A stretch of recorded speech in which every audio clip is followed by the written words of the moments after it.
اور کیا باقاعدہ کوئی ملاقات ہوگی اس کا کچھ نہیں کہا جا سکتا، لیکن آپ جب ایک سمٹ میں کھڑے ہوتے ہیں بہت سے ایونٹس ہوتے ہیں جہاں پہ آپ ایک دوسرے کو کراس کرتے ہیں،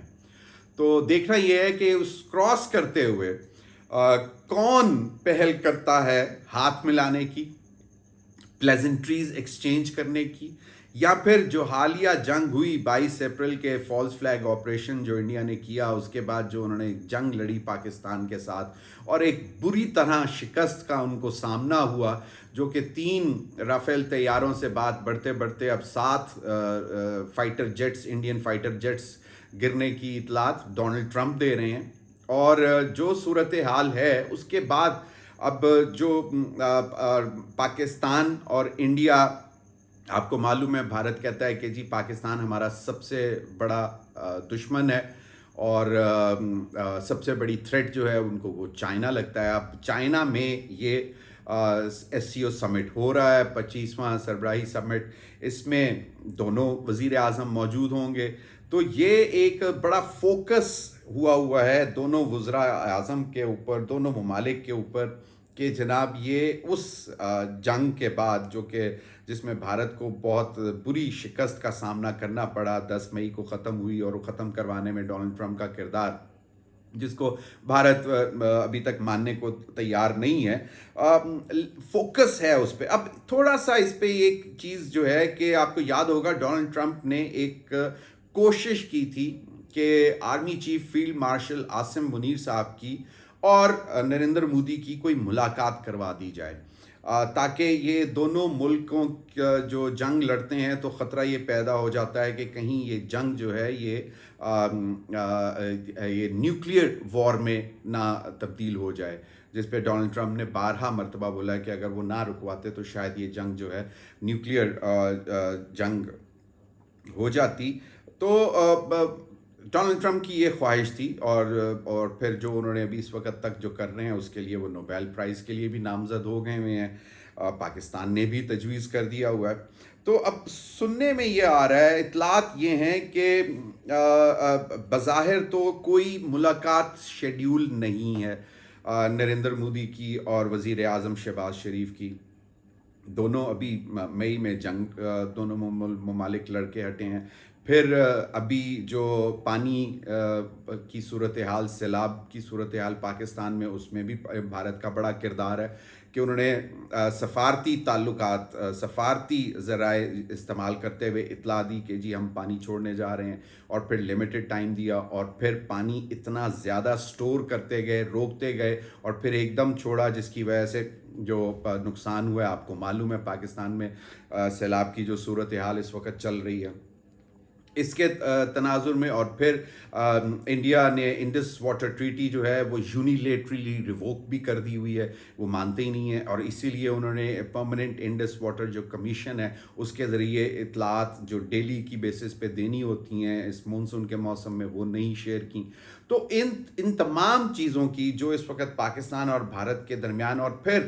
جو ایک اب جو پرماننٹ کانفلکٹ کا ہے ایشو ہے وہ کشمیر کا معاملہ ہے، جس پہ پاکستان کہتا ہے کہ کسی بھی طرح کا کمپرومائز ہم نہیں کریں گے، UN ریزولوشنز کے تحت کشمیر کا معاملہ حل ہونا چاہیے، اور ہم جنگیں نہیں کرنا چاہتے، ہم بیٹھ کر بات کرنا چاہتے ہیں۔ تو اب ان تمام چیزوں کو سامنے رکھتے ہوئے کہ کیا نریندر مودی اور وزیر اعظم شہباز شریف کیا کمفرٹیبل ہوں گے ایک دوسرے سے ملنے کے لیے، یا اگر باقاعدہ ملاقات نہیں ہوتی تو کیا پلیزنٹریز ایکسچینج ہوں گی، پلیزنٹریز اگر ایکسچینج نہیں ہوں گی تو کیا شیک ہینڈ ہوگا اور بس ایک دوسرے کے پاس سے گزر جائیں گے، شولڈرز بھی رب نہیں کریں گے ایک دوسرے کے ساتھ۔ تو یہ بہت سے سوالات ہیں، لیکن یہاں پہ ایک چیز اور ہے کہ کہا یہ جا رہا ہے کہ شاید جو ہے صدر شی جن پنگ جو ہیں، صدر شی چائنیز صدر، وہ شاید یہ کوشش کر سکتے ہیں کہ دونوں ممالک کے سربراہان کو بٹھا دیا جائے۔ یہ ویسے تو ابھی تک اس قسم کی کوئی کنفرم اطلاعات نہیں ہے، لیکن آپ کو معلوم ہوگا کہ چائنیز فارن منسٹر اب سے کچھ روز قبل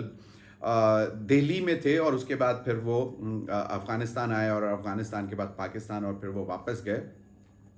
تو